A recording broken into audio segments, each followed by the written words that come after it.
for the first time since 2019. 2019, Solstice of Heroes has been updated. It's changed, finally. What did they decide to do? They removed the European aerial zone. No more Bonfire Bash, and I'm here to say that that's absolutely not a good thing.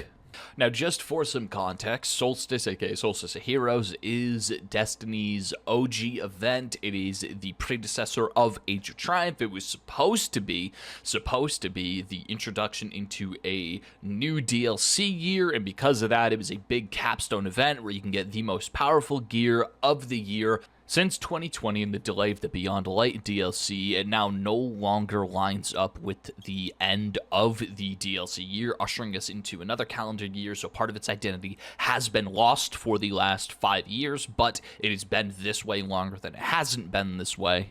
And since 2019, we have had one key feature to Solstice of Heroes. It's been there every single time, regardless of any of the changes, that being the European Aerial Zone and Bonfire Bash. Some would say this is a good thing, some would say this is a bad thing. Me personally, I would say this is a good thing because, see screenshot here, for as long as I've been making videos about Destiny, I have been complaining about Solstice of Heroes and the fact that it doesn't innovate. It was the same gameplay loop every single year, and Solstice needed to innovate like some of the other events if it wanted to, be a fond thing that people actually logged onto the game for. The loot was middling, the event had been stale since 2021, and there wasn't a lot going for it outside of one particular role of Code Duello if you were a madman. Now, the downside of this is I actually can't reuse the footage from the last two videos because the last two videos are just Bonfire Bash. Now, that was a running joke. I expected to be able to keep going because Solstice of Heroes never changes, unlike the other events, but this year, instead of it changing, it just removed Bonfire Bash, so the footage is going to be from the new Solstice of Heroes this time, fortunately. So, what are we getting in return this year? Well, I didn't cover it last week, but in the TWID, they told us we weren't getting any new activity. Instead, they are going even deeper into the Fortnite model of content delivery, and they are just adding modifiers to the panels. They're adding modifiers to the portal. All of those activities are going to be able to have selectable, exclusive Solstice modifiers that, you can put on. Some of them we've known about. They look kind of fun. Something like Hot Potato, carryable solar flares occasionally drop from defeated enemies, and you can pass it between players to increase the amount of damage dealt, similar to the way that the ball mechanic works in the Corrupted Strike. Besides modifiers, there's a quote-unquote new Crucible playlist that is going to be full of Scorch cannons. It is just Team Scorched under a different name, except you can play in multiple different types of game modes, Clash, Control, and Rift, rather than just Clash. And finally, there's going to be obviously unique cosmetics, ghost shells. There's going to be hull foils attached to all of the new weapons. I think that the hull foils look good, as well as you're going to be able to earn up to tier 4 armor with a set bonus that really isn't interesting. Just some extra healing, and some solar synergy, but it is not that impactful of a set bonus. Now, those of you may be wondering, why am I talking about this like I haven't actually played the event? Well, that's true. Despite the fact that this video is coming out today, I am pre-recording the first 4.5 minutes or so of this video because I know, just like in previous years, it is going to be fundamentally the same event, except this time we are getting less. The only kicker to this event that makes me say, hey, maybe I should get on and play it is the fact that it is only 2 weeks long. This is the first Solstice of Heroes that is only 2 weeks long. They've just been getting shorter as the years go by. I'm assuming because of the lack of content is going to be very, very noticeable at launch, that there isn't going to be enough to keep, there's not going to be enough to keep players playing, similar to the way that the Arms Week event that just ended worked. There really wasn't a lot to keep people playing. Now, just for continuity's sake, this is where I'm going to stop recording right now, and I'm going to come back and finish the rest of the video once I've actually played Solstice of Heroes, so I can confirm if all of my biases were correct, and this is just another cookie-cutter event with loot that really isn't worth it, or if it has been meaningfully changed and it actually feels good to grind the video. So, see you in right now. Alright, I'm back. For you, it has been less than 1 second. For me, it has been a complete 24 hours of dedicating my life to grinding Solstice of Heroes, and I have some thoughts. First of all, if you want the TLDR on what I think about this event, I think it's actually good. Now, not good in the traditional sort of way, where it's actually fun to play a Solstice theme event, whereas it turns the game into fun as in a source of loot, I guess is the best way to put it. If you're looking to come into Solstice with the mindset that you're going to be playing a fun event that respects your time with a unique activity that is only around for a couple weeks a year, I'm sorry to say you're going to be very disappointed.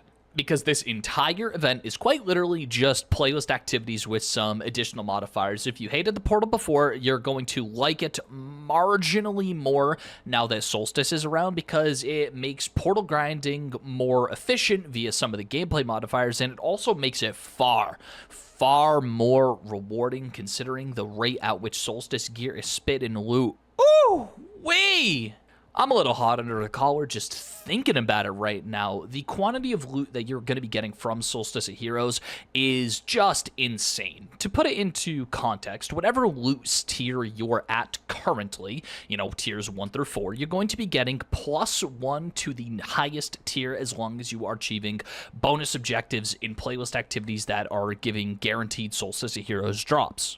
For me, currently, because I am not already 400 light, I'm around 340 at the time of recording this, I'm getting tier 4 drops consistently and constantly from Solstice. Now, tier 4 compared to tier 5, it is a beast. I hope to be able to grind tier 5 gear before the end of the event, but for everybody else, it is the easiest, the best way to level up. If you thought that your Encore farms, if your Solo Ops Caldera, if your K1 Logistics farms weren't going fast enough for your liking, play them this week. You're going to kick yourself. You're going to kick yourself come Ash and Fire or Ash and Iron if you haven't played this event.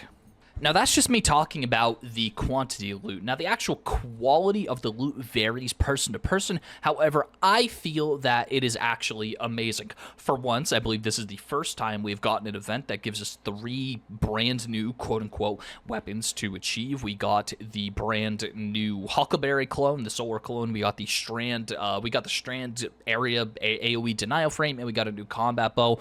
All of these weapons have their own unique place in the meta, and all of them have absolutely phenomenal rows on them. You're going to see some of the roles on screen right now. And you must forgive me if it is a little bit scuffed. The API isn't updated at the moment to reflect the new roles on these weapons. However, what we could tell very early on is that there are roles for everybody galore on these things, and especially if you're getting those tier 4 and tier 5 drops with the double perk column enhanced or triple perk column enhanced for perk columns 2 and 3. These weapons are, I don't want to say insane, but they are going to be meta threats for the foreseeable future. Particularly, I think the most people are excited for Yeartide Apex, the new Tex Mechanica submachine gun. It has a couple of rules that I really see being useful for quite a long time, that being Heal Clip Incandescent. That is standard. It comes with Chaos Reshaped in column 4. I believe this is the first weapon outside of Salvation's Edge that comes with Chaos Reshaped, so that is actually massive that we're going to be seeing that perk on other guns in the future. Chaos Reshaped is huge for both damage and survivability. One of the better perks in the game, which was previously locked to suboptimal guns. It's a little bit disappointing that Yeartide Apex doesn't come with a hipfire grip because it is a Tex Mechanica weapon, and we're going to be getting the Tex Mechanica set pretty soon in the future, which is going to benefit you if you are using your hipfire weapons. The Festival Flight, the new area denial frame grenade launcher, it's pretty obvious what you're going to be wanting on this. Column 4 attrition orbs, despite it not being the best anymore, it is still probably going to be the best option for perk column 4. And perk column 3, pick your poison. Some say demolitionist. I think that slice may actually be a good shout if you have no other way to sever or to produce a exhaust effect on the enemy you're fighting. Slice, attrition orbs may be the best roll on Festival Flight. And for Fortunate Star, it's a combat bow. What can you say? I don't mess with bows. Sammy Cat likes bows. I'm sure she will enjoy this one. However, me, I don't see much. I don't see much in Fortunate Star. However, avoid combat bow, repulsor brace, destabilizing rounds. It also has Eye of the Storm, Archer's Tempo. It has everything you'd expect on a bow. The origin trait, the new origin trait rather, is practically useless on it because, you know, it's a bow. You only get one shot in the magazine. You can't reload half of your magazine of one.